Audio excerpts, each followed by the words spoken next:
두 번째 키워드는 누가입니다. 누가라는 키워드 가지고 왔는데요.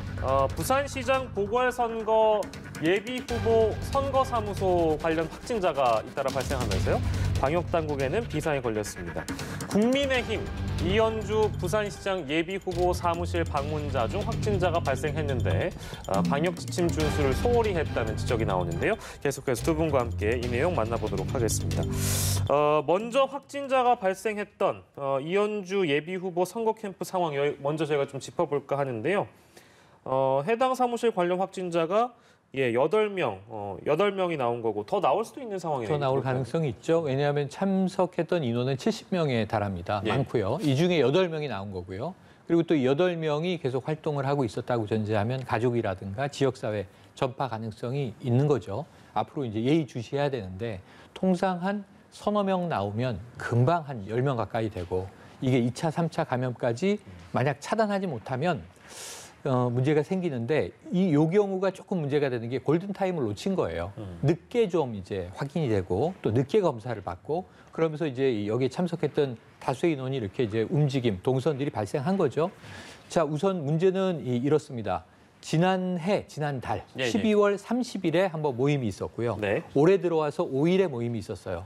지난해 말 모임은 이게 선거대책위원회가 꾸려지니까 이 캠프가 선대위 간부들을 위촉하는 위촉식이었고 또 이제 올 5월 5일에는 올해 1월 5일에는 종교계 이제 자문위원들 특보들을 많이 이제 또 뽑게 되거든요. 그래서 그러한 또 이 위촉식이 있었던 겁니다. 사진도 찍고 한 70명 가까이 모였는데 문제는 이현주 전 의원의 경우에는 이 예비 후보죠. 이 굉장히 검사를 늦게 받았습니다. 12일에 이제 통보가 이루어지고 검사를 받게 되는데 통보도 늦게 이루어졌고 통보 받고도 검사를 한 나흘 후에 이제 받았다는 거예요. 그래서 이렇게 되면은 골든 타임을 놓치게 되고 그러면은 이제 통보를 받고 뭐 검사를 뒤늦게 받고 그 이제 검사 결과를 통보받는 과정에 자가격리를 했느냐, 혹은 이제 능동적 감시 대상 이렇게 부르는데 좀 외부 활동을 차단하고 최대한 접촉을 이제 중단했느냐 그게 아니라 계속 움직임이 있었고 심지어는 검사를 부산에서 받았는데 검사 통보 받기 전에 부산에서 서울로 이동을 했어요. 장거리 이동을 했어요. 이런 것들이 좀 문제가 되고 있는 상황입니다. 그런데 이게 지금 말씀을 듣고 보니까 우리가 코로나19 상황을 사실 한두 달 겪은 게 지금 아니잖아요.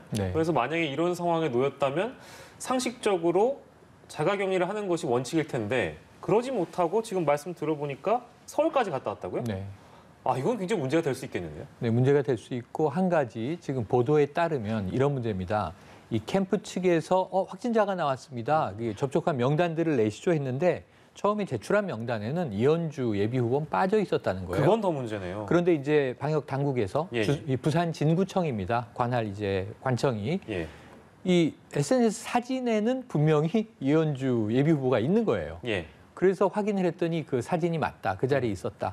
그래서 검사 대상으로 통보가 된 거예요. 그리고 통보받고 나흘 후에 본인의 일정을 소화하다가 부산시청 앞에 임시선별진료소에서 검사를 받았는데 통상은 이 통보를 받으면 가장 가까운 보건소로 가게 돼 있습니다. 왜냐하면 접촉자이기 때문에 임시선별검사소는 익명으로 누구나 원하면 검사를 받는 곳인데 문제는 임시선별진료소가 더 통보가 늦게 옵니다. 그러니까 좀 이 여러 가지 시간적 여유를 좀 확보하기 위해서 움직인 것 아니냐라고 또 조금 우리가 예민하게 바라보면 의심할 수 있는 대목들이 일부 있는 거죠. 그래서 이현주 예비 후보의 이 부산시장 출마 공약이 첫 번째가 이 행정가이지 않습니까? 그 부산의 코로나19 방역이 공약 1호예요. 그런데 정작 이러한 이제 코로나 확진자가 캠프 관련으로 나오자 미온적인 대응을 했다. 굉장히 또 이 수동적인 대응을 했다. 혹은 또 지금 과태료를 받았어요. 150만 원. 왜냐하면 이 감염병 예방관리법에 위반되는 거죠. 방역 수칙을 위반했다. 그래서 조금 민망한 상황이 된 것은 사실인 것 같습니다. 과태료 받았다는 말씀 주셨는데 지금 집합금지 위반 혐의로 150만 원 부과하는데 그 내막도 짚어봐야 될 것 같습니다. 네, 부산시는 사실은 지난달 15일부터 사회적 거리두기 2.5단계를 실시해서 사실 49명까지만 이제 집합을 할 수 있고 50명 이상은 행사가 불가능을 했는데 근데 뭐 지난달 30일 행사에 70명이 모였다고 했으니까 엄격하게 이거는 분명하게 위반을 한 거죠. 그래서 감염병 예방관리법에 따르면 이러한 집합금지 제한 명령 위반 시에 300만 원 이하의 벌금에 처해질 수 있도록 이렇게 하고 있습니다. 근데 사실은 집합금지 명령 위반으로 인한 위험성에 비추어서 이 처벌 수위가 과연 합당한 것인지 하는 약간 의구심은 들 수가 있습니다. 뭐 지금 이런 행사 말고도 뭐 종교단체라든지 아니면 상주 BTJ 뭐 열방센터 같은 이런 집합금지 명령을 위반하는 단체가 굉장히 많이 발생을 하고 있는데 처벌 수위가 낮다 보니까 이런 행사를 주관하는 사람 입장에서는 그냥 벌금 맞고 말지 뭐 이런 생각도 충분히 할 수가 있기 때문에 이러한 처벌 수위도 다시 한번 좀 고민을 해봐야 될 것 같습니다. 예, 당연한 말씀이시고 뭐 앞서서 저희가 지적을 했습니다만 이게 단체장 후보로 나오신 분인데 이런 어떤 사후 조치가 과연 합당한 행동이었는가 많은 분들이 지적을 하고 있는 것 같아서 저희가 아무튼 주제를 만나보고 있고 그리고 같은 당의 예비 후보입니다. 이진복 선거 캠프 자원봉사자 가족 중에서도 확진자가 나와서요. 여기 지금 캠프를 잠정 폐쇄했다고 하는데 4월입니다. 재보궐선거는 4월 7일에 열리는데 뭐 예비 후보들이 당연히 이제 시민들을 만나는 기회도 더 많아지겠고 아무튼 이런 사건들을 계기로 우리가 좀 돌아봐야 될 것들이 많이 있는 것 같아요. 네네. 간단하게 말씀드리면 지금 선거 캠프에서 지금 이현주 예비 후보의 경우에 악수를 하고 그다음에 15분 동안 연설을 하고 뭔가 메시지를 전해야 되죠. 출마한 사람이니까. 또 지지를 보내러 온 그 당시 이제 종교계 모임이 있었다고 말씀드렸는데 1월 5일에는 참석한 목사님이 마스크를 쓰지 않은 채 거기서 또 말씀을 하신 거예요.